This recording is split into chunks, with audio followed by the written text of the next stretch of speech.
Big DSLR scene. Yeah, there we go. All right. Hello, everyone. It's me. Oh God, my hair. This is this camera has bad lens on it or something. It's got the ugly lens or some shit on it. I don't know. Hey everybody, Brian here. Breaking down security. BreakSec. Follow us on Twitter. Thank you for coming and hanging out with me today, as per the usual. It's a Tuesday, so would like to thank Thief of Always 1313 for following us. Appreciate that.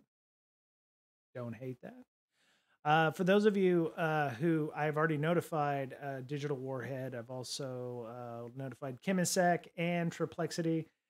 I have mailed all of your devices to you. The Hack 5 stuff. I have 3 different waybills with tracking numbers on them, and I've sent them all to you to make sure that you have your stuff. I believe for the folks not in the Washington State area, those will be there on or around the 19th. So a little bit of housekeeping there. So I have promised you good news, meh news, and ungood news. So I want to do them kind of in that order. So the good news is nothing's going to happen to the to the Twitch stream or the podcast. The other good news is I got my server up and running. I did not account for the noise in it, though. It is quite noisy. So just before I came online here, I have figured out a way to make it suck less in terms of noise. So I have, that's something else. But so I have a couple of items that I was looking at. Let me see, window capture. Let me see, where is it? There, RDP connection. Okay. So I actually have Ubuntu 22 running on it. This is, I know, is a hot mess. I do apologize for that. And one thing I found out with Ubuntu 22 is that it has, actually I could just do that.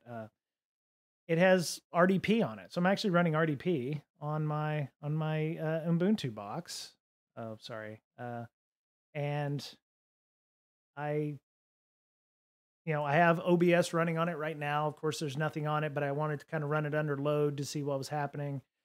I have, the graphics card put in it, which after I was talking to Digital Warhead, apparently I have a water cooler attachment on it.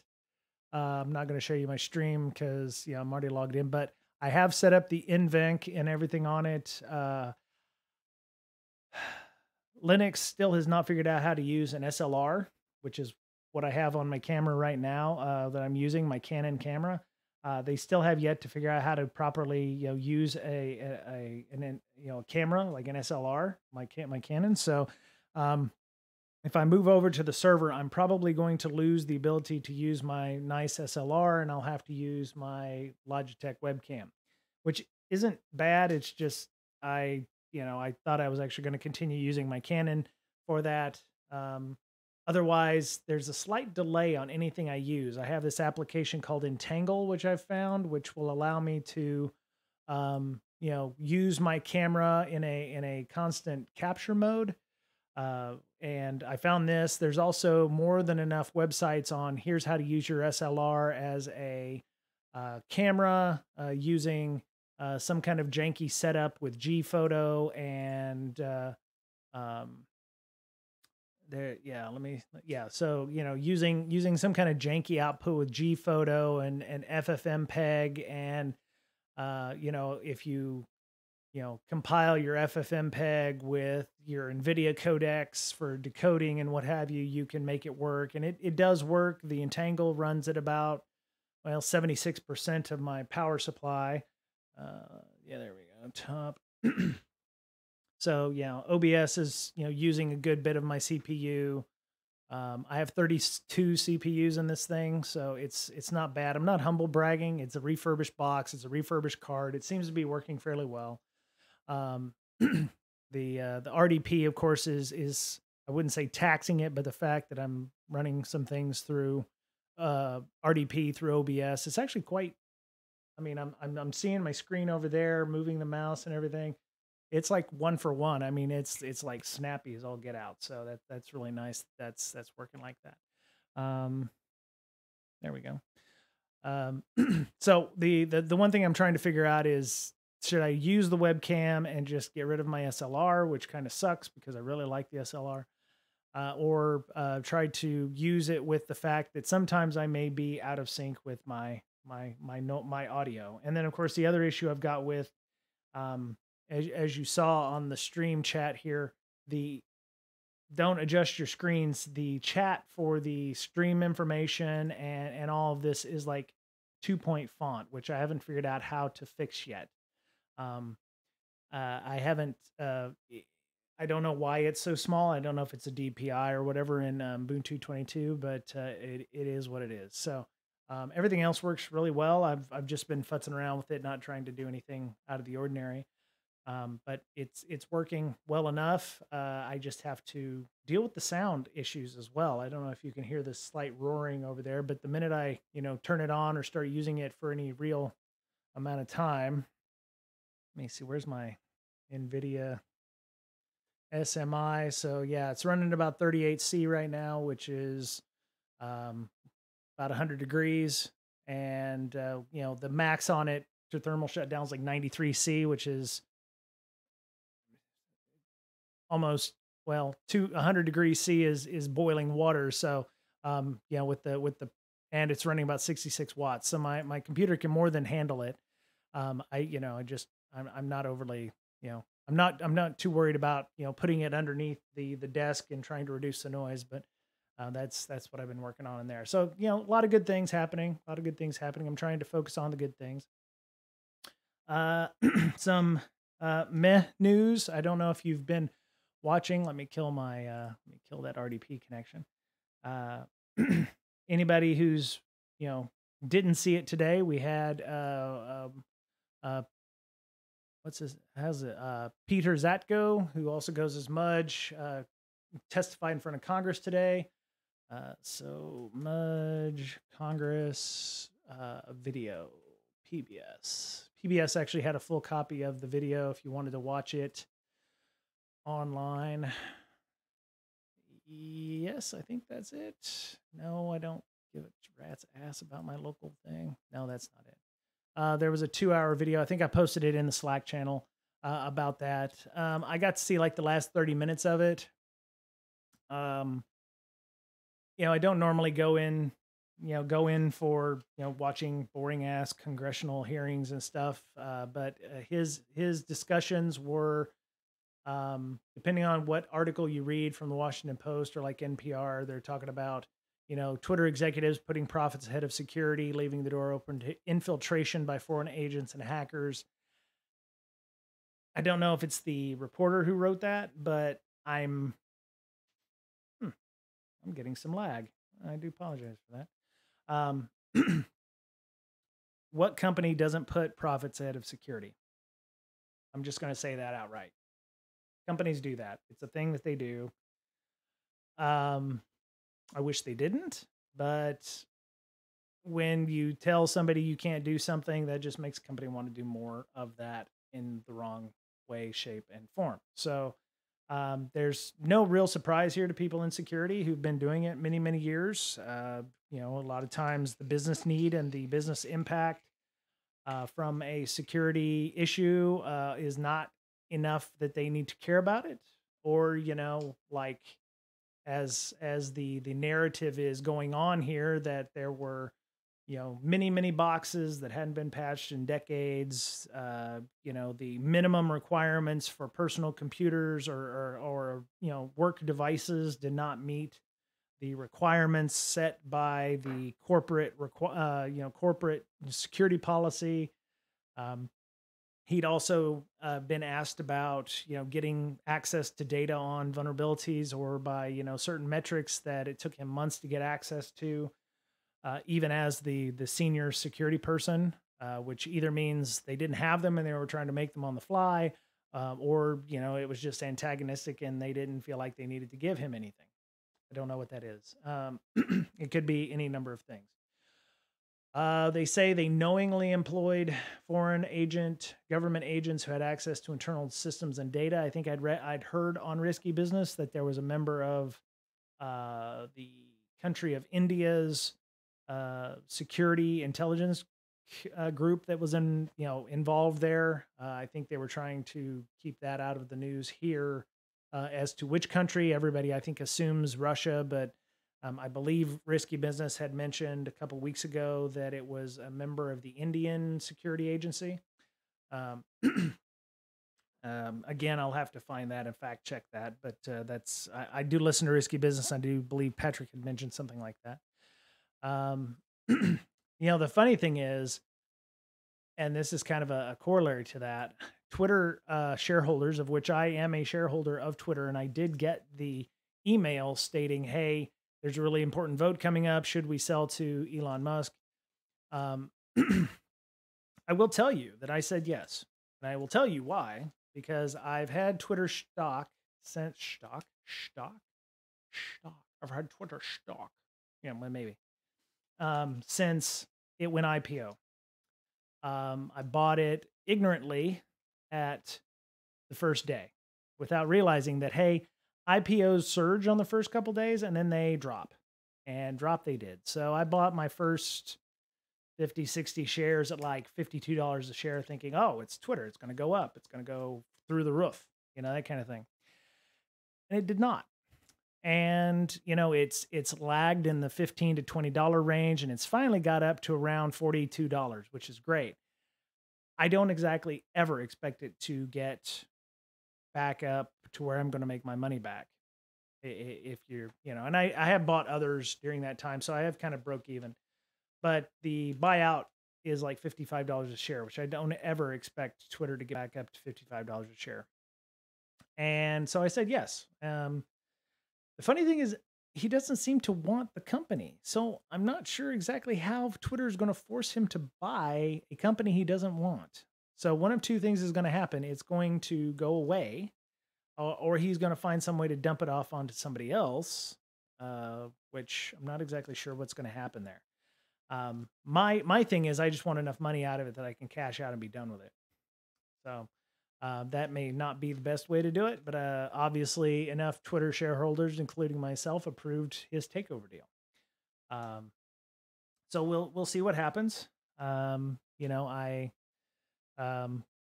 It's interesting. There was he has his 84-page complaint here. Let me go find that link. I put it in the Slack. Let me see, where is it? No, that's not it. Here it is. It's a YouTube link, so you can grab it, but I believe it's the 2.5 hours of PBS coverage. I don't think there's any narration in it, but you can go and read that if you want to. That guy right there.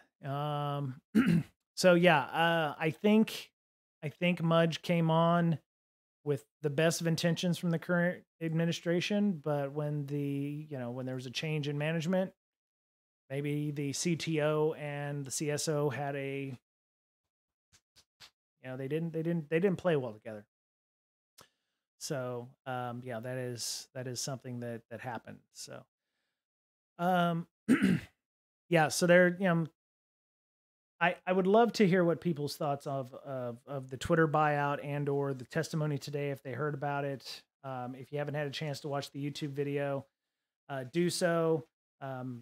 Skip over the parts where the Congress people are talking, because there's a couple of people on that committee that just need to be shot into the sun, shot into the sun with a rocket.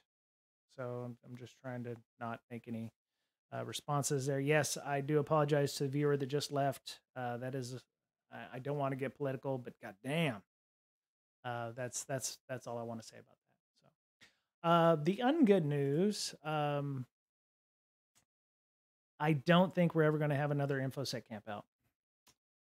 I just want to be upfront with folks. Not only that, the board of the InfoSec Education Foundation met this weekend, and it was pretty much agreed on that we should dissolve the nonprofit.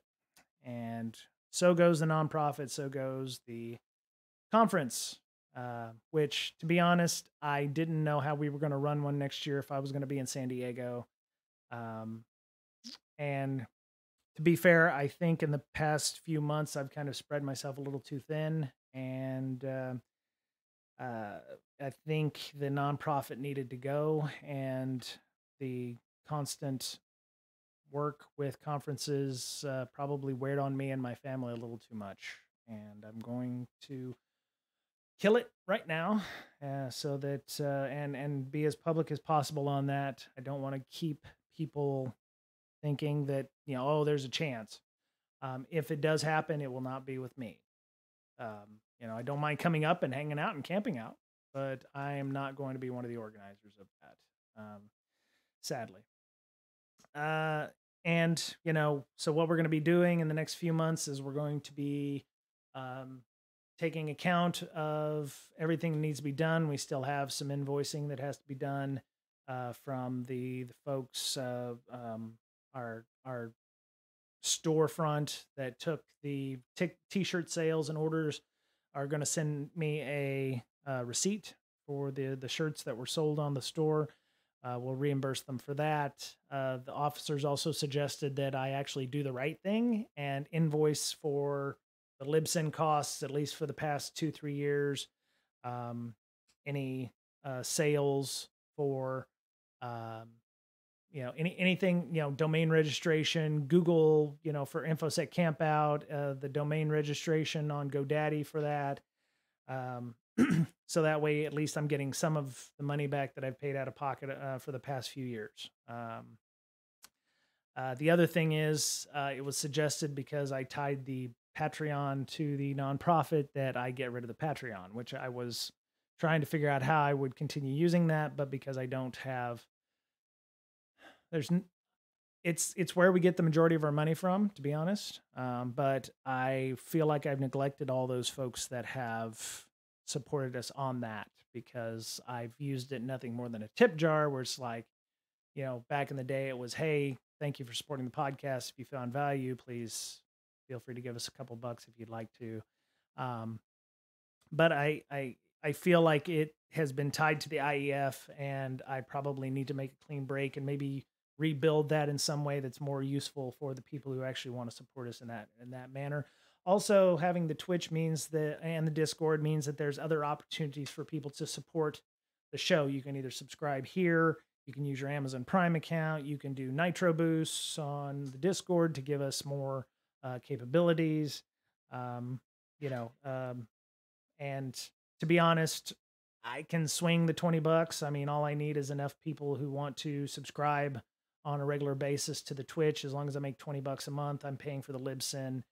And the domain every few months comes up, and I'm more than willing to share what our financials look like. But what we're going to do with the remainder of the money in the nonprofit is we're going to list out 4 or 5 different nonprofits to donate the rest of that money to before we close up shop. Folks like, I think our short list right now is Black Girls Hack, Hackers Health, and Black Lodge, which is a local hacker space up here in the Seattle area. And I was thinking maybe the Rural Technology Fund, if at all possible. So I need to reach out to those folks. And if you have any thoughts, we can definitely, find a good nonprofit there as well. But I'm really interested and invested in Black Girls Hack and Hackers Health, making sure that they get something. So we'll definitely be sending that out in the next few months. We're hoping to close the IEF by November. But what that means is, after a certain time, and I'll let you all know that, all of my viewers, is that the money will go directly to me. And when Mr. Betcher and Miss Berlin and I meet next, we will definitely discuss how we want to do that going forward. And of course, I'd like to thank Matt Domko and Wendy Knox Everett, and Amanda, of course, is on our board, but she won't be on the board after that. But she did a lot of help with us, and Mr. Betcher, of course, and Chris Brown, who was our marketing guy up until about a few months ago. So, but yeah, that's, that's what's happened. If anybody has any questions, I'm an open book. I want to be as transparent as possible. Um, there was a bit of, I felt like a bit of a failure, if I could be honest. Running a nonprofit and shutting it down felt like that I had failed in some respects by not being successful in most everything. I mean, I don't know if it's yeah, I don't know. I felt like I didn't do a very good job at the end there when they were like, "Hey, yeah, we should probably shut the charity down," and I was like, "Oh, well, okay, that makes sense." With me moving to San Diego, I'd have to reestablish the nonprofit in California anyway, so that way we're not having to deal with it while I'm trying to move and all that. So it made logical sense, but still for me, it felt like a kind of a punch to the gut in terms of you know I didn't, I felt like it was a failure because I wasn't able to keep doing the things that I wanted to do with that. So, but yeah, I mean, there's room. That means there's just room for improvement for other folks as well. Some of the other bad news. Um, I haven't told the CSEC East and the CSEC meetup folks yet, but I'm moving in 8 months, and if you are in the Seattle area, somebody's going to need to take over CSEC or CSEC East, or they're just going to die in on the meetup. So it's just just something to think about. I'll mention it again at the CSEC East next month, which currently is slated to be 6th of October. So on the 6th of October, I'll definitely mention it to everybody. Ironically enough, October 1st is the next time that my credit card gets charged for the meetups. It's about $100 or so for both of those, but they're going to have to go away. Either somebody's going to take them over or they're just going to die when I step down. So just a thought there. If anybody in the Seattle area wants to, run a slightly dented meetup group, either in person or virtually, we can make that happen. I would still love to help out virtually, but if, I know that we started that for about 4 years in a physical presence where people would get together, we would hang out, we'd have pizza, we'd have dinner, hang out, network bullshit, that kind of thing. So, but yeah, there's definitely an opportunity there. It looks good on resumes to be a community organizer of something. And I can definitely be in an advisory role if that's something that you're interested in. And I can definitely pass the torch to whoever or the group of whoever's who want to take over CSEC and CSEC East. I'd actually had hoped we would have more volunteers who wanted to help organize those things, but it is what it is.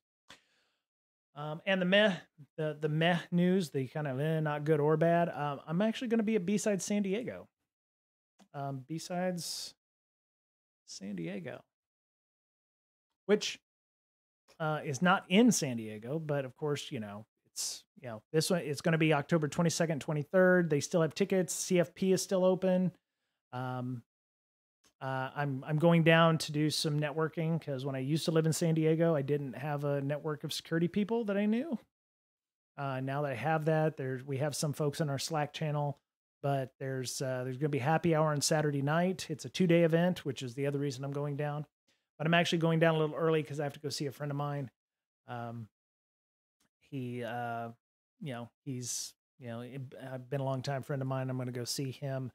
But we're looking for, it's a low cost volunteer run event. It's going to be at CSU San Marcos, which is just up off the 78. So CSU San Marcos. It's up in Escondido, in the Dido area of just off 78. For those of you who are like never been to San Diego, as you can tell, I have lived in San Diego. I have some pins and stuff for various deals. I've got, so here's San Diego proper. Here's North Island Naval Air Station. This is Point Loma. For those of you who aren't aware, Chula Vista, you've got the Strand. lovely area. I actually lived out in El Cajon at one time out here. It's a really nice place. It's a bit hotter out there than in the Kearney Mesa and Tierra Santa areas, but uh, so yeah, it's up the 15 a little bit into what's called Escondido, and it's at Cal State University San Marcos, and they have a couple of hotels in the area, but it's a 2-day event. I'm going to be down there for 4 because I want to hang out with my friend a bit before we come back down um, uh, in June of next year. So lovely area, plenty to do in Escondido. There's a huge mall over here as well if you want to come and hang out. There's actually, if you go which way, well down, yeah, Safari Park is like right down the 78. So if you want to go down into the San Pasqual Valley, you can go check out the Safari Park, which is awesome. But yeah, that's available for folks who want to come and do that. But yeah, it's there's a couple of I think I'm actually staying at there's a Hampton Inn. Yeah, right here. I'll be staying at the Hampton Inn right here. Uh, and so yeah, I'll go down a couple days worth of talks and networking. Hopefully, get to know some people. You know, there's a number of folks that live in the Escondido area, which are in InfoSec. Hopefully, they'll come and join us, hang out. But yeah, looking forward to that and going down October 22nd and 23rd. So yeah, go and check that out. And it's San Diego in October. I mean, it's beautiful that time of year. You're not going to find a better time to go. So go check that out. They do have look like trainings, possible trainings if you wanted to do something, 90-minute training or a talk with a short abstract. So yeah, they're looking for talks. They're looking for, I don't know what a story mode is. What is a story mode? General examples, story mode. Maybe it's a different track of something. So a walkthrough of a tool or something, maybe like that. Okay. Oh, it's an offensive security engineer, breaking and mitigating risks. Okay. But yeah, go grab a ticket. I think they're $37 for the like the basic version, and then they go up to different levels at that point. Yeah, so it's $37 for a ticket, which isn't bad. I think it was 40 for ours up here in Seattle for InfoSec Campout, so that's not bad. And they have different levels. Like if your company is going to send you, they were suggesting this. They're nonprofit, so it is tax deductible. And I'm looking forward to going. So they also tell you if you're going to be at Saturday, Sunday, or the evening event, which I believe is just a happy hour. They said you can also join their Slack channel if you're interested in checking that out. So, but I think this is the first they've been back in a few years. So I'm really looking forward to this, seeing what the San Diego area, being San Diego County in that area, what the InfoSec community is all about in that area. This is their icon is the Coronado Bridge, which is down. Little known fact: if you ever got stationed or ever gone over to Coronado no, that's not what I wanted. Let's see. There you go. So you have Mission Beach, SeaWorld is right here. Yeah, so there you go. North Island Naval Air Station, and then you have the Coronado Bay Bridge, which goes across. It is an interesting experience going across that bridge every day. I did it for several years at a time. So, but yeah, the whole area is lovely. You'll fly into San Diego Airport. It's about, I would say, a 45-minute drive up to Escondido on a good day. If you have traffic on the 15, it may be a little bit longer, but the traffic in San Diego is nothing like the traffic in Seattle. I will argue with anybody who in San Diego believes otherwise. There's no candle being they can't hold a candle to Seattle traffic. So, but yeah, you just take the 8 to the 163 to the 15 up to the 78, and go past T. Billy Park or Freeway, as I used to call her, to the 56. It's a nice little scenic drive. There's a couple of barbecue joints on the way. Phil's isn't bad. A couple of wineries in the area and in and out, so you can go and hang out there. Oh, my wife had a heart attack here at Palomar Medical Center. That was nice. Yeah, so that's where she had her coronary event. So good times. So yeah, that's pretty much it. If anybody had any questions, let me know. Otherwise, go check out B-Side San Diego.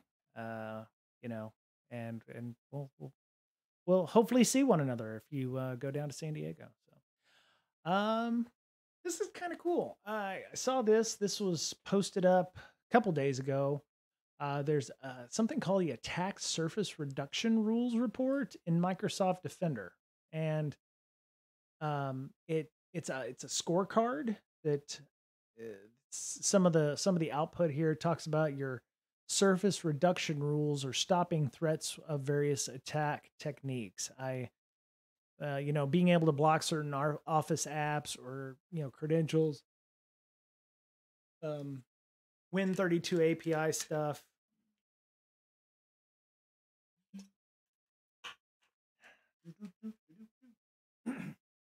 I saw that. I was like, oh, that looks quite interesting. So they apparently they have version 1.0, but now they're going up to version 2. So you need to have requirements protected devices have later, or I don't know. I think that's a misprint. I'm guessing you have to have a certain Windows version or a server version of 2012 R2 or better for some of the rules to work. Your organization uses Microsoft Defender antivirus with cloud protection. Your endpoint, Microsoft Defender for endpoints in active mode. And you need this build of the version, the engine version 1.1.17.300.4 or later. So it's kind of cool. So they have different reports here, which definitely look good on a metric sheet. 81% of your devices don't use standard protection. That's really bad. If I was a CISO of a company that was a social media platform, that would scare the shit out of me. And I would be like, oh, why do 81% of our devices not use standard protection? And so there's definitely some things there where you could go look at that. Or 76% is not blocking certain types of detections. So it feels like that this would be an easy, actionable way of saying, this is how effective your org is. This is how not effective your org is. And am I getting lag? Yes, I think I'm getting some lag. So the only thing I can think of is that, there we go. Turn that off and then reset my metrics. Speaking of metrics, so, the last couple of weeks for me at work have been a lot of metrics. And I was talking to my wife, who is an amazing person. She got her doctorate just recently. So, bully for her. She's doing a great job. Really proud of her for getting her doctorate in education. But we were talking about metrics and the stories that metrics are meant to tell. Not just, me talking to my wife, but also at work. When you're collecting metrics, what is the story you're trying to tell? If you're,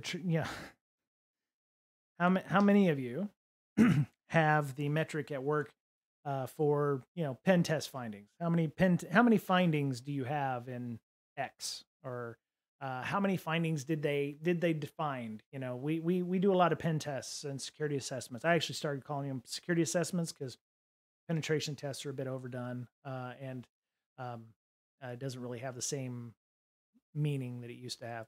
So we call them I call them security assessments. There's a, let me see how to, there's a,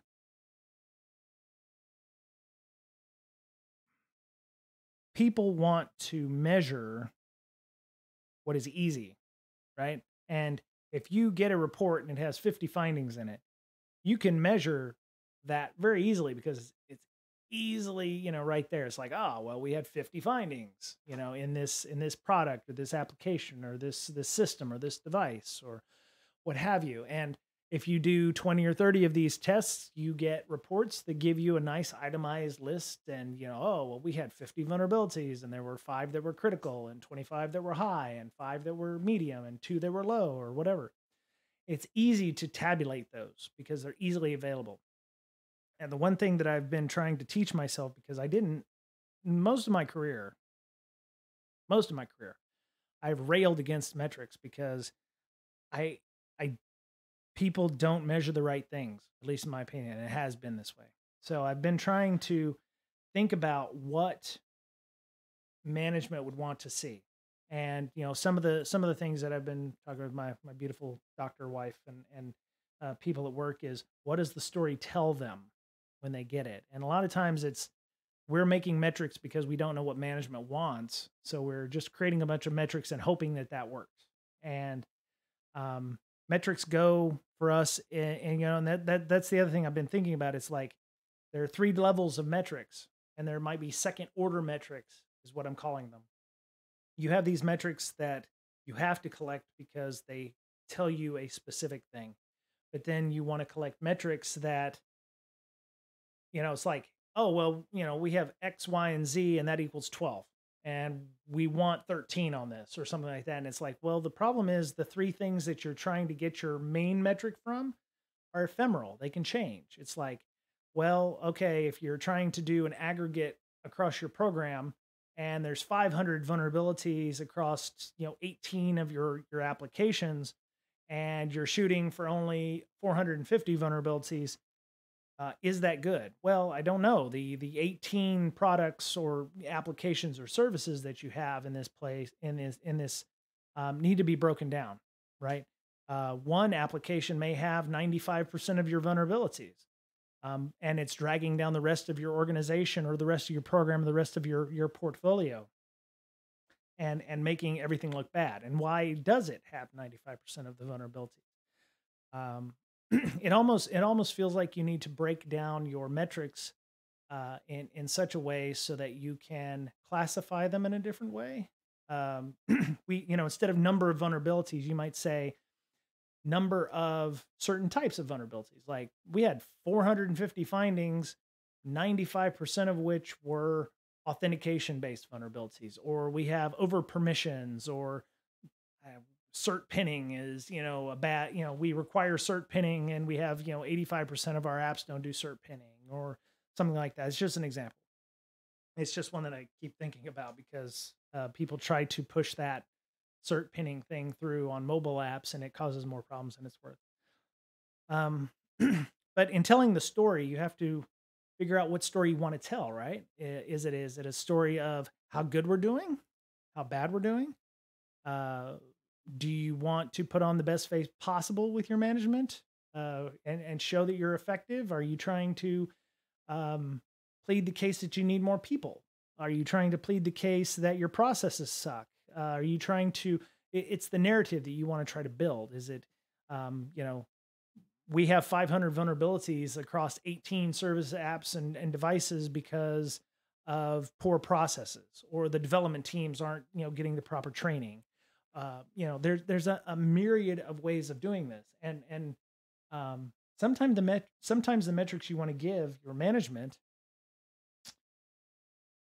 are in the weeds, right? Let me slow down here. So, for an example, if you have a program, let's say we're trying to put a person on the moon. NASA is having some issues with that right now, with the Artemis having some leaks in their hydrogen fuel system, which hydrogen gets a bit explodey, so it's going to be a thing.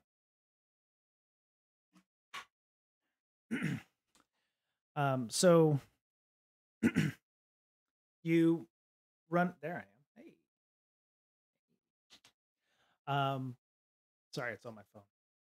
The metrics that you're trying to build, if they're on a program, you might need to show the effectiveness of your program. But is finding the number of vulnerabilities in every app or what have you a legitimate use of those, right? Does it show the overall health of your program?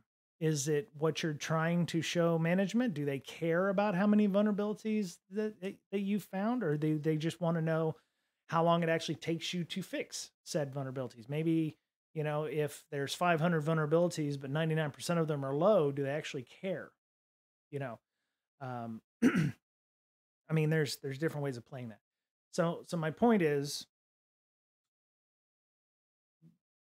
and I know security people are not fans of measuring how effective they are, but I think we can turn that in reverse. There we go. By and I know that I'm not alone in this. I have 5 viewers right now that are probably like, "Oh, I hate metrics. They suck. And I hate having to try to figure them out." And, the the one thing that I've been asking at my org is, what story does that tell? What is the goal that we're trying to do? What is, is the story that, hey, this application is crap, or this program is crap, or this portfolio is crap? Um, are we trying to, shine a turd, in this case with some turd polish? Are we, what is our, if we're trying to get more people, are we passing metrics along that show that we need that? Is it like we have 2 security engineers and we have 300 apps? So we now need, average, we should, and that's causing this number of vulnerabilities to take 300 days to complete because we have 2 security engineers and X number of apps. What we would like to do is to get this down. Our goal is to remediate things in 45 days instead of 300 days. But to do so, we're going to need X number of engineers because we assume that, X number of engineers can work Y number of problems to equal Z, on that. These are the kinds of metrics that sound good for me when I go to the management and I go, look, we need 10 more people. We're not going to be able, especially if your management have certain OKRs or certain metrics that they're going to want to get done, organizational metrics, and you tell them, we have 2 engineers for 300 devices and you want remediation done with an average of 45 days. It's just not going to be possible unless we get X number of headcount. Or, we invest in X number of tools or what have you. Um, wow. Okay. So, I would advise people, especially folks early in your career, to really embrace metrics. And as somebody who railed against doing that earlier in their career, it really hurt me. Metrics are the data that you're going to need to prove that security sucks or doesn't suck at your org. And it will be the data that you're going to need to think about when you are trying to justify more budget, more manpower, more resources, more servers, more software, more infrastructure, more Amazon credit, more, Azure, Defender for whatever. It's also going to inform what requirements you need from vendors who may come knocking going, hey, buy our shit. You're going to need to be able to say to them, what can you do to help me lower, or raise or get up to a certain level in my metrics, or be able to help me meet my metrics. Um, we need $30,000 for training because our people are being asked to, look at or do manual tests of Rust code or something like that. And, or, we've tried to engage people to the left as much as possible, the whole shift left thing. We've talked to development teams about the issues that they're having. The 500 vulnerabilities across our portfolio here are mainly due to code quality issues. And here are the tickets in Jira or whatever it is your ticket system is, that shows that, hey, they've got buffer overflows out the yang. What could we have invested in to help detect that? Oh, well, we can go get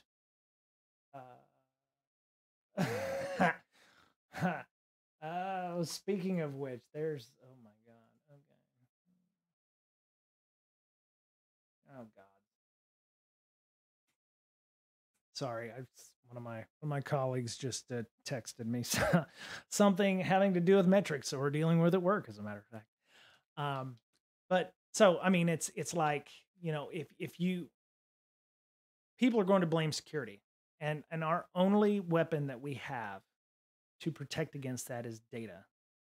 And if the senior management of the company comes in and goes, oh, security, I don't know what the hell we're getting, our bang for our buck here, why is security wanting another $50,000 to do X, Y, and Z? you can go in and go, well, look, we've had a ton of vulnerabilities. We've had a ton of issues that crop up in our devices after they've shipped, or our apps or services after they've shipped. Um, if we had this tool that we could give the developers, and hopefully the development team would help pay for some of that. If they use this tool, they would have found 75% of these vulnerabilities here on the right side before they shipped this tool. You can argue with the chief bean officer, bean counting officer, or whatever the fuck they want to call themselves. You would have saved them money by fixing 75% of these bugs, or finding 70, or even finding 40% of these bugs here on this side of the development cycle than it would have been by elsewhere. So data is the only thing we have in security, and all right, well, let's set up a meeting tomorrow with them to discuss. Sounds like someone woke up and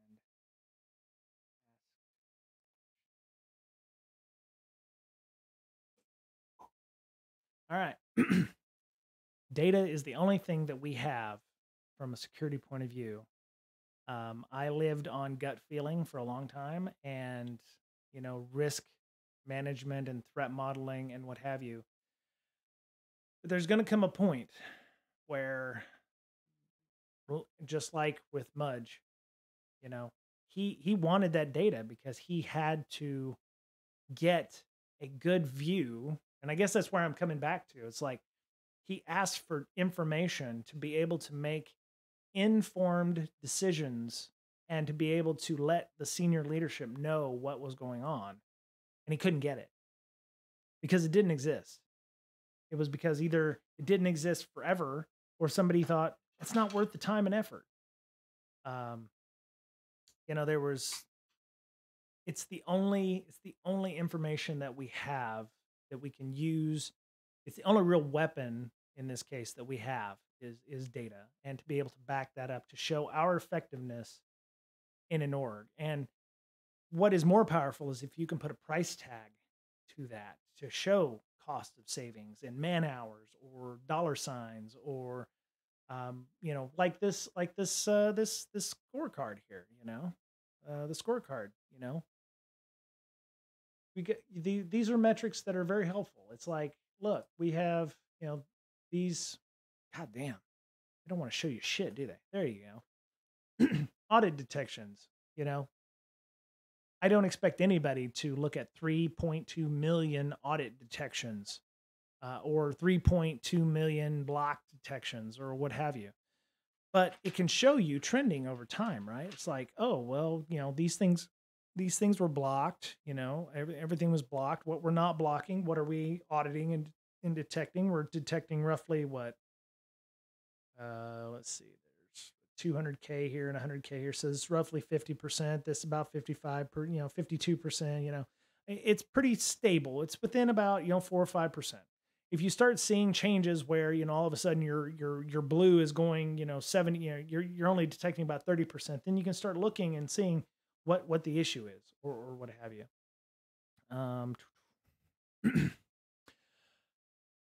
Yeah, so I'm sorry to get on a rant about the metrics and stuff. I'm sure that is about as exciting as watching paint dry. I'm actually waiting for our good friend, Better Safety Net, Mick Douglas, was actually going to put out a thread about security.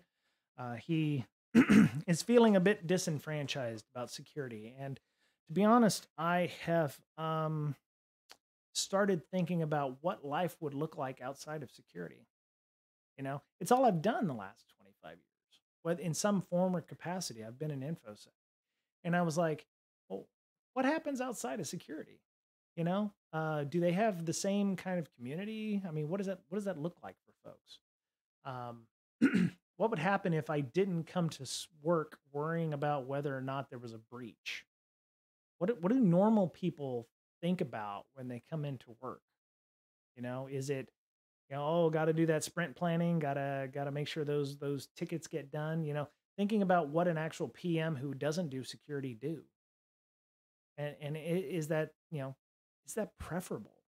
I have to wonder what is that like? What is it like to not worry about, you know, new threat intelligence requirements? I gotta say, there is an allure to that. Whether or not people, um, think that, oh, I can't imagine not doing security, but I don't, I don't know what it looks like to not do security. You know, I mean, for the last 9 years, I've done a podcast and a Twitch stream. What happens if the Twitch stream wasn't doing security anymore? Would I just be stuck playing Apex Legends all day? Or actually, I got to start playing Apex Legends if I was going to actually, try to do something like that. But what would a stream look like if I wasn't doing security? Um, you know, yeah. So, the podcast isn't going anywhere. Don't worry. The stream's not going anywhere. Don't worry. I'm actually in a couple weeks. We're actually doing our malware analysis class with CyberSec Diva. You can follow her on Twitter. Make sure that you're doing so that way you can be caught up on all of the things. I need to reach out to her and actually make sure that happens. But yeah, we're gonna do another 3 classes. I think another 3 sessions.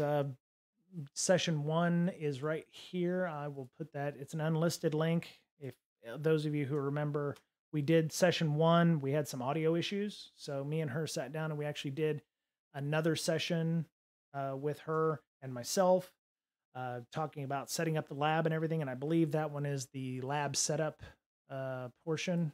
So yeah, there I am. Oh yeah. Oh, good God, was I that skinny? Yeah, that's Tanisha, that's CyberSec Diva. So yeah, we walk through and talk about some of the items, setting up your malware analysis lab. These are some of the things that you'll need to. Those are some of the things that you'll need to download, like Remnux, a copy of Windows 10, VMware Workstation Player. If you have VMware Workstation Pro, you can use that. VirtualBox is also available, but I think the instructions are going to be for VMware Workstation Player. Let me see. We're gonna yeah, so we go through some of those things. We talked about the different types of malware and the different types of infection vectors. Yeah, we are going to be analyzing real malware in this class, so that's pretty cool too. So yeah, hopefully you'll be able to join us. It'll be a series of Tuesdays, probably around this time, where we'll get that, sit down and work this out like real awesome people. But yeah, it's going to be our malware analysis course, probably 3 or 4 sessions, and then hopefully I'll have enough wherewithal that I'll be able to maybe disassemble some malware myself from time to time. So, but yeah, you can grab that link if you want to. I was actually reaching out to this project because they're an open source project. It's actually a game that I play on Android called Anders Trail. It's a free game. I think you can download it, but it's they have code. Part of the code review thing that I wanted to do on here was finding an application that I wouldn't cause massive issues with if we found a vulnerability in the game or in the system. If I was able to get things done. So I'm talking to them about getting the source code for the game. It's on GitHub, so I'll just be able to pull it down and go through it. There's APKs, you can download that. It is on the Android store. I believe they have I don't know if they have an iOS version, but yeah, so there's a number of folks involved with it. It is being ran and contributed to on a regular basis. So I haven't gotten a reply from them yet on this, on whether or not they even want somebody to do code reviews. But it may just be I'm going to do it anyway, and I'll send them bug reports or pull requests or what have you. I don't know what all the lingo is for all the cool kids, but if there's an issue that comes up, like hey, there's some Java in here, but they also have some other stuff as well. So we'll be poking around on this to from time to time, I just need to sit down and maybe go through some of it ahead of time and see what's up with this. So, but yeah, they have project status. They do have regular updates for these things, and it's a fairly active community of people who just play the game, including myself. So we'll continue working through some of that. So, oh, somebody text me in chat. No. Okay. This was an interesting. So there's a webinar. I don't, they don't sponsor us. Bishop Fox doesn't sponsor us, but they have this thing called Cloud. Is it Cloud Fox? Was it Tool Talk? Yeah, Cloud Fox. Pen testers gain awareness in an unfamiliar cloud environment, discover exploitable attack paths. I didn't know if this was like a scout suite, which is what NCC created to scan systems, but this was a discussion of their tool, which it sounds like they're releasing it as open source. So if you're interested in checking that out, I will remove all the UTM content, but you can go check out that tool if you want to see if maybe you want to add it to your repertoire of cloud-based security tools or pen testing tools. I have met, I believe, no, I haven't met either one. Oh, okay. So I don't know any of those folks. I have talked to several Bishop Fox folks from time to time, and you can go check that out. Yeah, they don't sponsor the show, but I have worked with their organization in the past. So they actually put out some decent tools. And I actually interviewed with them before I moved to the company that I'm at right now. So found this as well. OWASP has a guide for code review. So I was also looking through some of that. I think part of mine is a bit of trepidation to get started with the code reviews, because it's like, how much of it is going to be, I'm expecting the Hollywood version of this where, I'm dodging bullets and car crashes and shit. And it's like, I'm finding buffer overflows, and that's just not going to happen. It's going to be a bunch of me staring at a screen, hoping I understand what the hell's going on and getting nobody to help me in chat. At least I hope there will be people who help me in chat, but I could be wrong. If you find interest in wanting to do code reviews or, finding vulnerabilities and things, ideally that's, good. But yeah, this is the latest version of the code review. They have the July 2017 PDF, which is available, but I would imagine not much has changed, or maybe their methodology has changed a little bit. But they are working on version 3 of whatever that is going to be. So they have, you can go through that way. What I don't want the manual code review to be is, hey, I'm going to find a linter, or I'm going to find an automated tool that I'm just going to click scan on. A manual code review for me is not click this to scan it. It's like I should be walking through some of the code. I have heard that code review is actually better when it's kind of a gray box thing. I'm coming from an uninformed area, which would be more of what they consider the, not to use, white and black in a negative manner, but it used to be called the black box or the white box testing.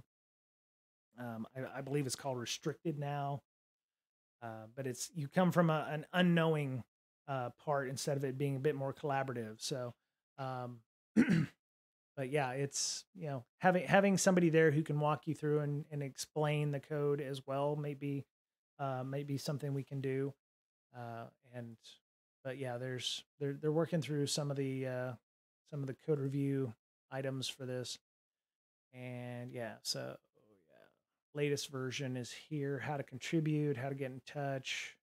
There's an invitation link to join their group Slack. I may actually do that just to go in and get people to bounce some ideas off of on how to do these things. So that might be something I can go do as well. So, all right. Well, I got about half an hour. Let me go run through some Try Hack Me. How's everybody doing today? I've been doing a lot of talking, not asking questions and stuff. But how's everybody doing today?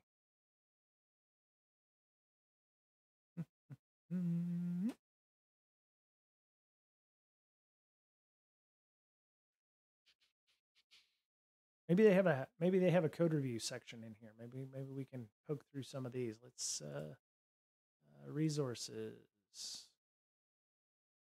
No, no, no. Hands up search. There we go. How about code review?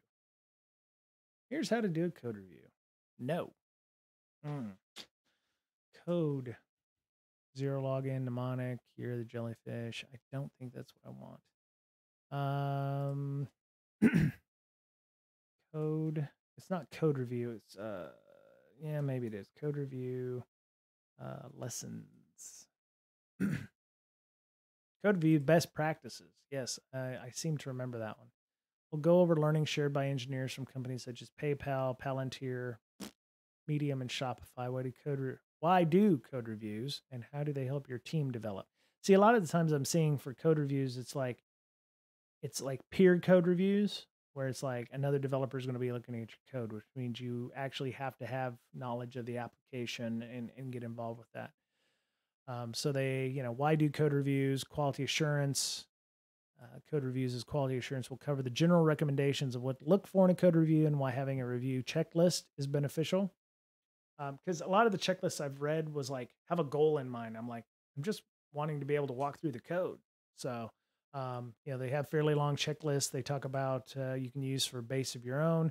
It's a team improvement tool. A lot of the other stuff that I've been reading about was like, this is not a blame game. So, but those might be those might be metrics that you would have to collect as well. It's like, I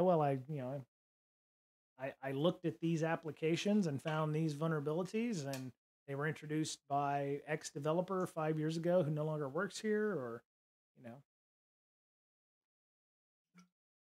it could be used as a training or a teaching tool.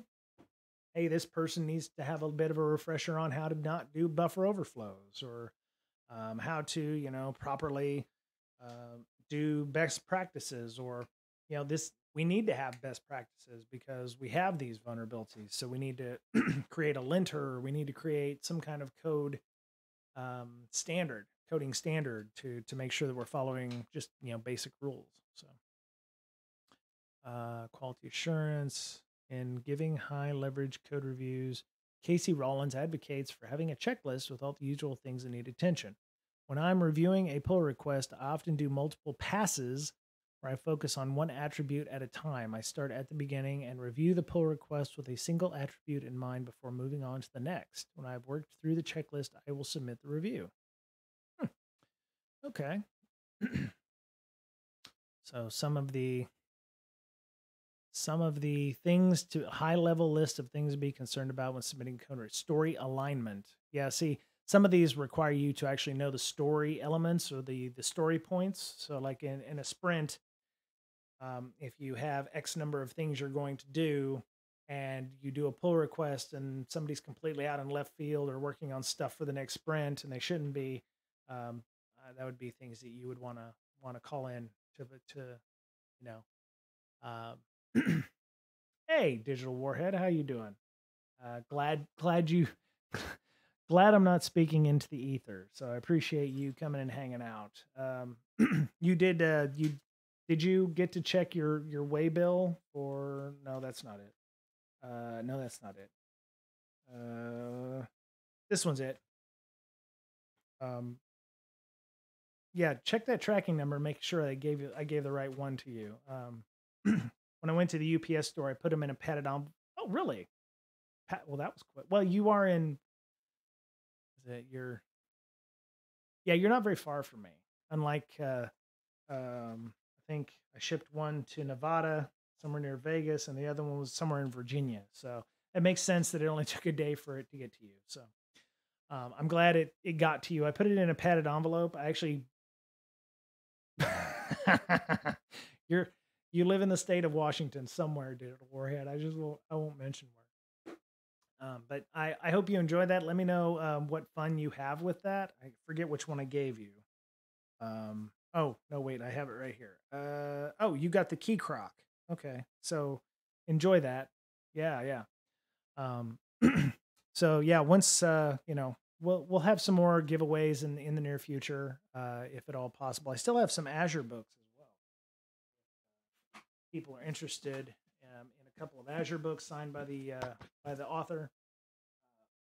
We'll, just let me know. I think I suggested a tier 2 kind of donation for that, but we'll see. So yeah, story alignment. Does this change meet the requirements of the task at all? Does the code implement any and all the specified functionalities? One of the things is, does the code, you know, when you're specifying requirements, is the customer going to accept the code as written? Or if, like, I'm a customer at work to the development folks, it's kind of interesting, my relationship. I have specific security requirements that I give to the developers. They crunch all the code and they're banging on keyboards and shit, and they come back to us. And I've actually had to change the relationship that we've had with our engineering team, because um, going from a, like, responsible for delivery, because I have no control over storyboards, points, CCBs, anything like that, to more of a customer focused thing where it's like, hey, they're done with the requirements that we've asked for. We need to review those to make sure that they fulfill the requirements. And it's gotten to that where it's like, hey, I'm more of a customer than I am a um, somebody who's embedded with the team or what have you. So it's kind of interesting having that change, because they're not used to it. And up until now, that seemed the most likely relationship that we should have, but they wanted us to be like deep in their system. So being a customer, coming in and going, hey, is this the way we should implement it? Yeah, it's great. But ultimately, when we go to do customer acceptance, that's like the final bit. So architectural considerations: does the new piece of code fit the existing architecture? Can new feature architecture be improved? Is it too generic? Is it not extensible enough? I'm really, so for me, I'm not a developer, so if I can get a piece of code written that everybody understands, and it takes me 100 lines of code versus, some kind of Perl obfuscated thing, and I can do it in 5 lines, I would prefer the developer write it with 100 lines of code. If it's easier to read, it's more manageable. Um, you know, yes, there's a bit of a size issue there, but um, in my opinion, readability. And if if I bring in a new developer and they can't read the code, or it takes some time to get stood up on exactly why you wrote the code that way, or um, you know they wouldn't have done it that way, or what have you. I'm sure it's a matter of preference, but if they can come in and immediately start reading the code, and part of that 100 lines may be proper documentation or proper comments in the necessary places, like, hey, this is where the auth section starts, or something like that. I think I would prefer the 100 lines of code to the 5 lines of code any day. I'm Yeah, I'm good on that. I'll just put Benedict. It's the more political answer there. So yeah, let me see. Simplicity or over engineering? Hmm. I would say that that's probably a style thing. Probably my more, if the code is too big, or is it, fits, I'm thinking it's that might be a matter of preference, or matter of a style in this case. Performance concerns is definitely a thing. Part of the customer requirements may be, hey, you need to be able to send a file in 5 seconds across X, or it needs to, if it's a web app or something, the page needs to be able to load in about 3 seconds. And if you're using a technology where it's 12 seconds for load times, that's bad. So yeah, I mean, but hopefully you're catching that in your beta testing, or your UAT, or whatever. So that way you can fix things in the future on that. Do the queries pull more data than necessary? That could be a privacy or issue as well. If it's pulling more data than necessary, can new queries benefit from adding new indexes to the database? Okay, that's fair enough. I mean, if if you're depending on the database type you're using, there may be some performance issues there. You may need to, I don't know, have a better way of querying that data, or have you could find out that, hey, you have the best code ever, but your database can't keep up. So you may end up having to put in you know some new technology to make your requests faster, or caching that data somewhere so that it's quicker to gain access to. What's this? What is this? Oh, apparently I've apparently just tweeted out that my stream was happening. Uh, accidental errors. Yes. Math issues. I'm old, so I would say, if you're going to put comments in, don't put curse words or unprofessional language. Um, if that code is going to be publicly accessible, like through an F12 or something like that, would definitely not put things like, "Hey, don't," you know, we'll fix this in version 2, or yay, here's our test page where this was, the old version of that. I found a lot of vulnerabilities just by pressing F12 or looking through the source code that is on an HTML file. So sometimes you want to put comments where they'll be seen effectively. Those are things you might want to look at. Compliance with laws and regulations. Depending on the business, this might be the most important thing. That would go back to, are you pulling more data than necessary? Are you, is your cookie policy, your cookie policy too restrictive? Is it not restrictive enough? Is it, are you logging IP addresses in your HTML requests? That's probably not a good thing. Unless you're notifying your visitors. Here, security concerns. Are there exploitable pieces of code being introduced? Are there any secrets being stored or shared unsafely? Digital warhead. Hey, Super Lolly. Nah, you're not late. You're early for Fridays? I don't know. I think I'd laugh if I saw a curse word on a random source page. I have seen them. Digital. Yeah. And it thankfully it wasn't an existing developer there, but there was a couple of I've seen a couple of comments in a government owned application. They're probably not around anymore, but I was doing some testing for as a government contractor on a system that we were giving to the military, and I looked. There were several comments made, and you could tell who made them by how they wrote those, and curse words up and down the line. Now, of course, most people aren't going to notice that. Kind of like reading the contract and finding out you owe your agent 50 brown M&Ms or something like that. But I think it just goes to professionalism. Maybe try to treat your code like something you would give to your mother. I don't know. Yeah, readability and style. Here you go. Seemingly perfect piece of code might not be immediately understandable and readable to a different set of eyes. Is it possible to understand the changes without the author explaining them? Right.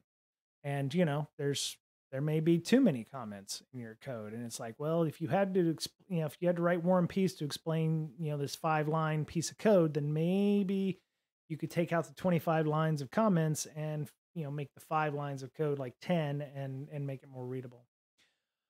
Best practices. Programming languages have best practices. Are they met in the pull request? Also, with any time, any project, team, or company will evolve their own sets of best practices. Best practices, things that make work easy for them. So, Super Lolly, I've seen comments along the lines of, "I'm the developer, I've moved on, but if you read this, it means they haven't fixed it." Oh my God. Oh, that sucks. Yeah. That's not good, because if they haven't fixed the problem, then that means that there's something in there from long term. Um,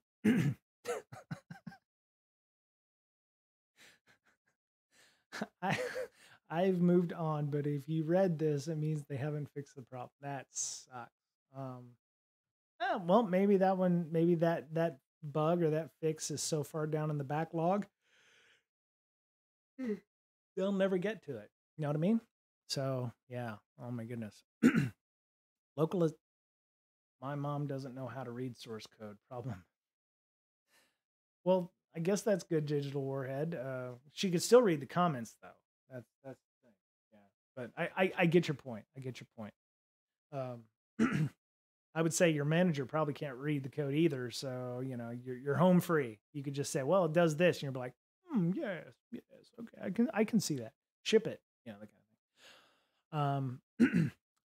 Localization. Are all language dependent resources localized properly? I've never heard of that one. Localization. Dependencies are external libraries or APIs being introduced. Are there any other faster, simpler, better? Ooh, I smell garlic. That's my wife cooking, are there better, faster, simpler ways to deal with this with different dependencies or without any? That's a good point.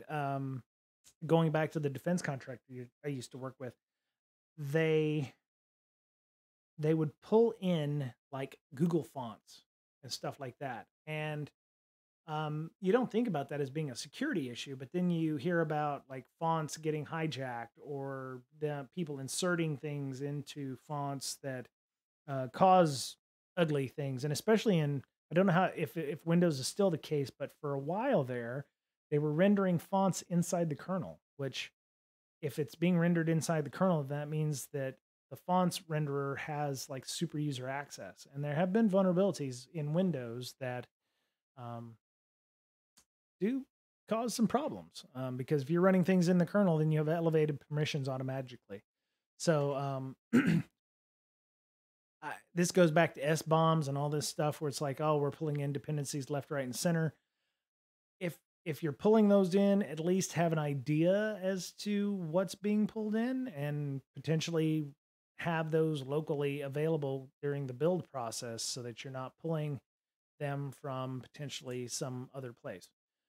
Interactions and side effects. How does the new piece of code interact with the rest of the code base? Does the new function implementation break any existing functionality? Are all relevant unit tests updated and added? Oh, unit tests, test cases. Got to have some test cases. As a customer, you should have some test cases. How are you planning on using that? Is the registration workflow correct? Are they, um, there you have to have some test cases to be able to help the developer, help your QA team know how a user is going to use it. Don't if there's other roles, you need to have test cases for each additional role. So the admin role or the user role or the operator role or call center role or something like that. Yeah. Logging. Yes, it's practically impossible to debug server code without good logging. Make sure everything is logged or traced correctly. Also, for logging, make sure that when something goes out to production to be launched, debugging is turned off or logging is turned off so that somebody can't more easily debug your application once you get in there. Turn that off. Make sure that if you're, how many times have we heard a Cisco vulnerability because somebody's got hard-coded credentials in the system? Those hard-coded credentials are usually test credentials that are not removed as part of the launch process, even though they may have a process that says make sure there's no hard-coded credentials sitting in the system. You push out a build and it's got test credentials in there because, hey, we need to be able to test things locally without. That's really weird. Without the hassle of creating a user account or a legitimate user account. So we're going to create test user Bob, password Bob, or something like that. External documentation, in case it's necessary, is the external documentation updated to reflect the change? Yes.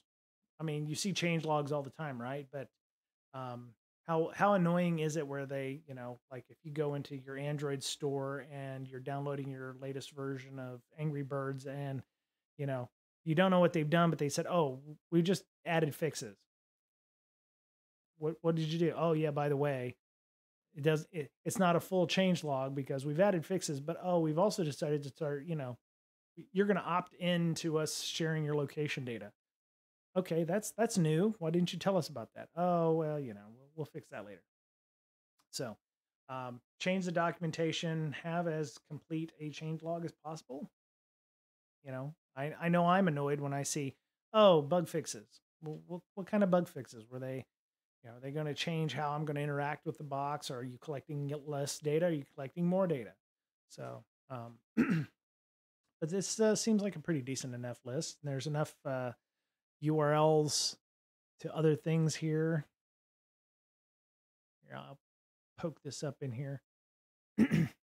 So, Super Lolly Digital Warhead, let me ask you a question, because you're good people and you're supporters of the stream and you want to make this happen. Or you want to see me come on regularly, I guess, because you do this thing.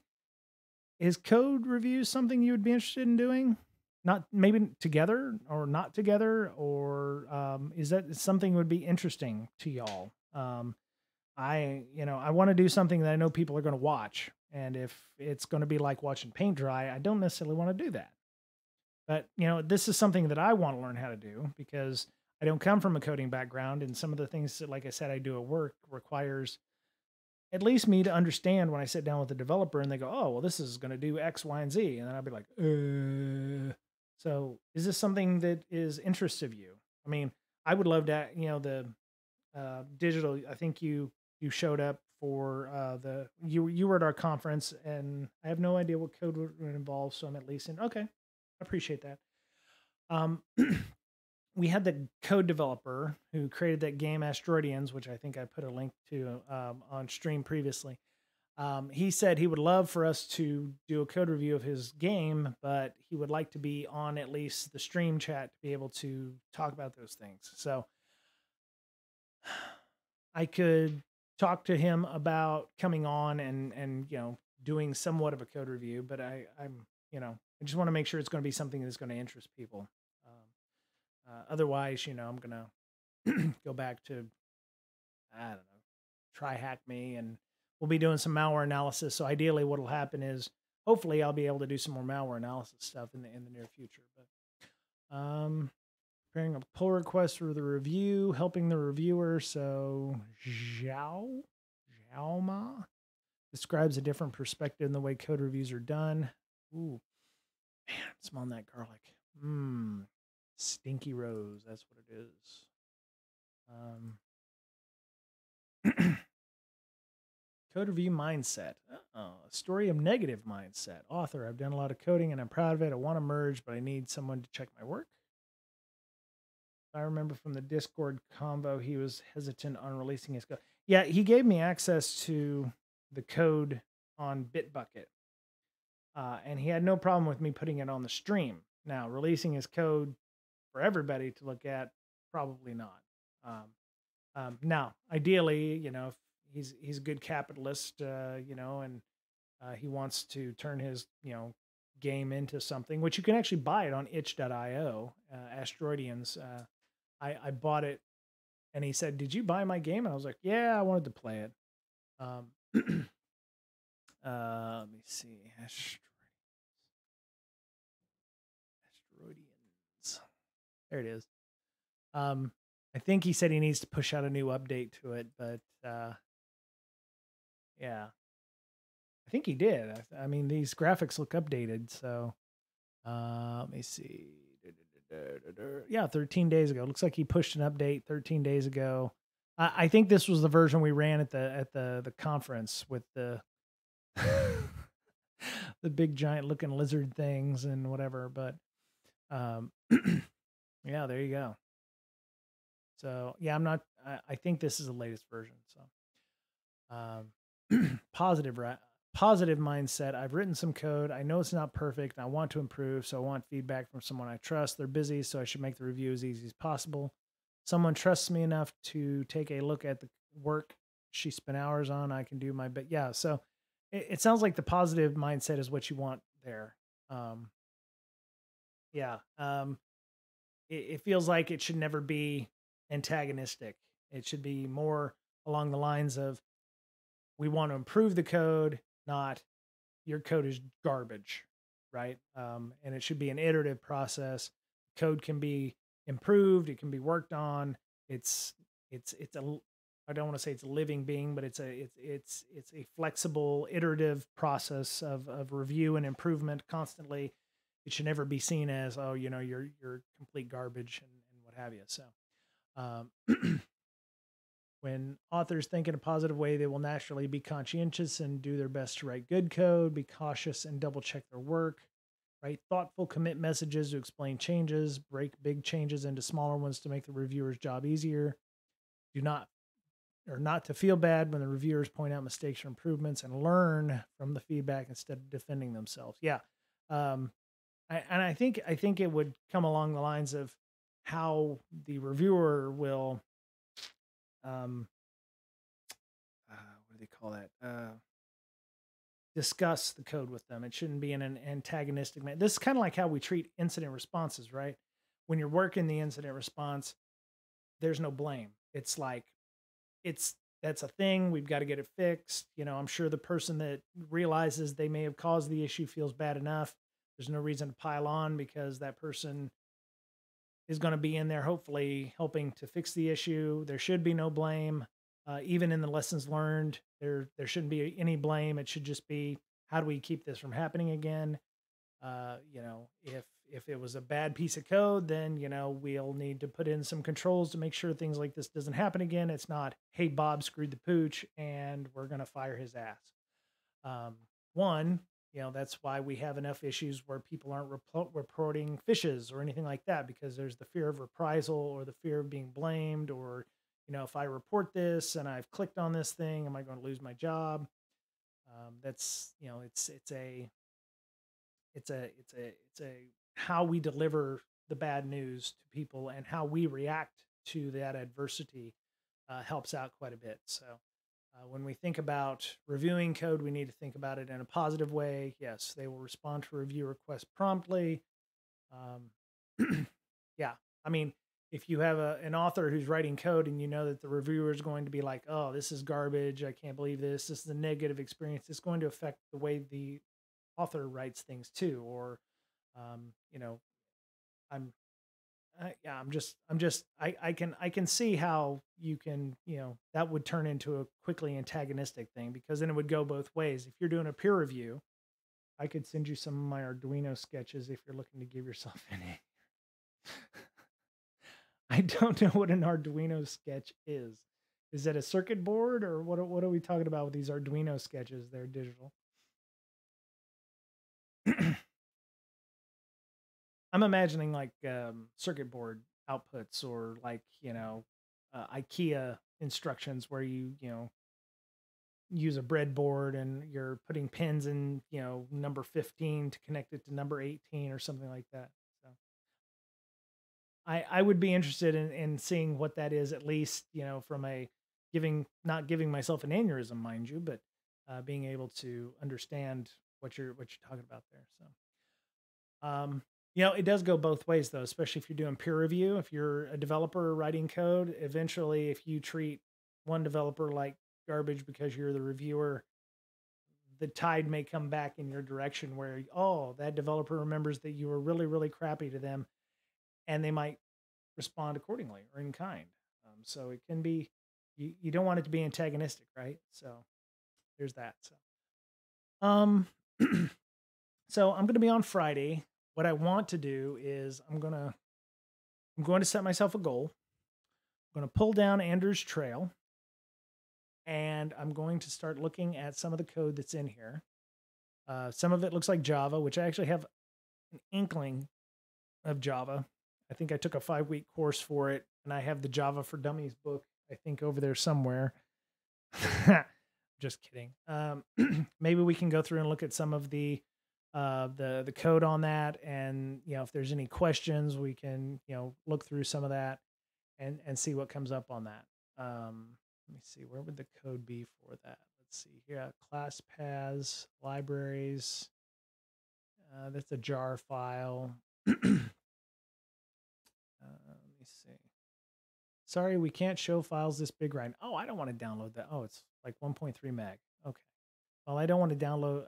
I'm fairly certain that it is a trustworthy jar file, but I'm not about to open a jar file here.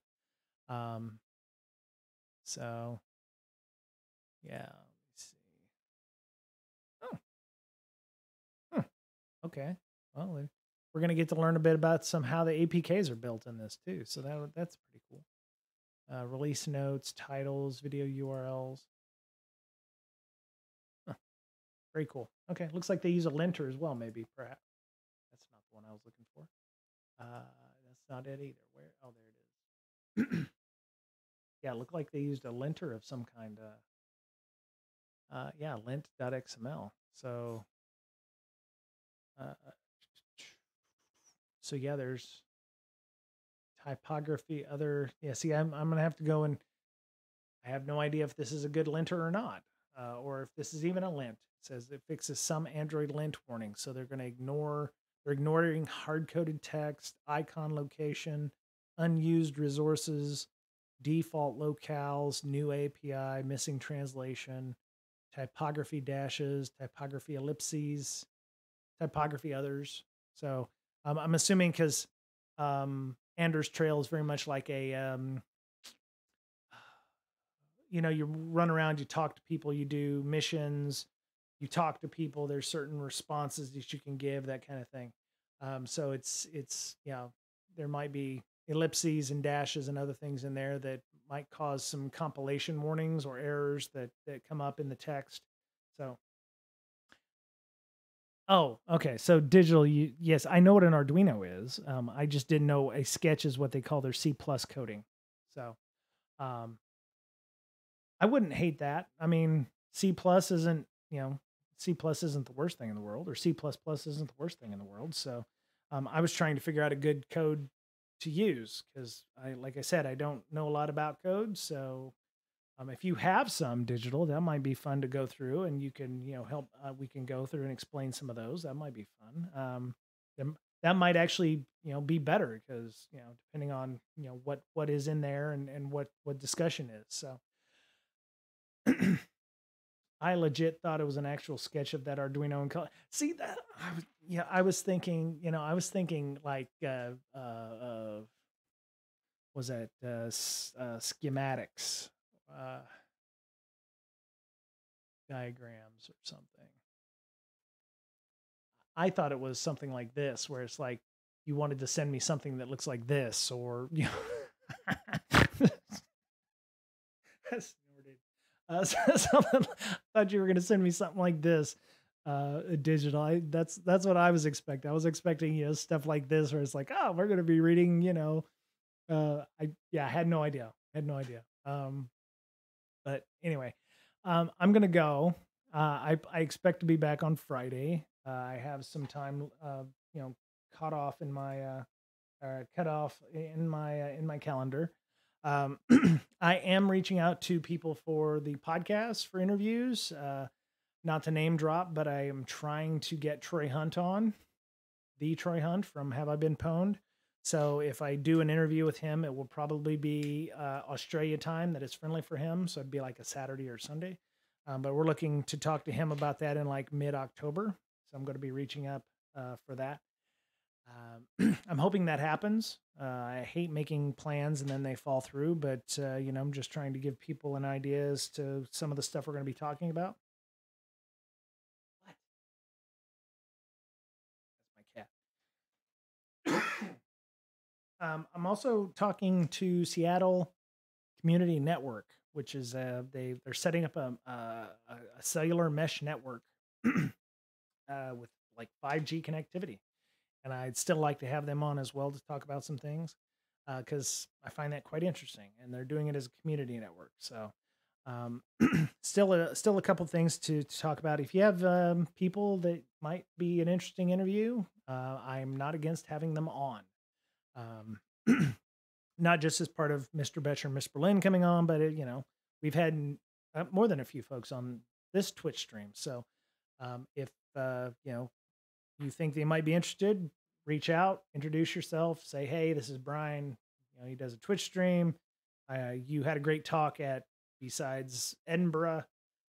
Maybe you could, maybe you two can hash out a time to come and talk. If that's possible or something like that. Whatever. Hey, you had a great talk at DEF CON. Would love to hear it again or hear whatever updates you might have about that. So it's really easy, and you learn something, I learn something, everybody else learns something, and yeah, it's just maybe we can make that happen. So, all right, well, I'm gonna go. Hope everyone has a good rest of their day, rest of their week. We'll talk hopefully again on Friday, and yeah, hope you have a good day, and we'll talk again soon. Bye, y'all. Oh wait, wait. Let's go see if somebody's on before I go. Okay, hang on. I'm working on my like achievements and stuff. So let me go see if we have anybody who's on right now. Let's see. Is it Al Hazard? Al Hazard is on. I see. Anybody else? Oh yeah, Al Hazard. Let's go raid Al Hazard. ALH4Z R3D. There we go. Is that working? Yes. Okay, good. So yeah, I want to go raid him because I get metrics if I've raided with more than 3 people. We have 6 currently on, so I appreciate that. All right, everyone have a good day. Talk to you soon. Bye.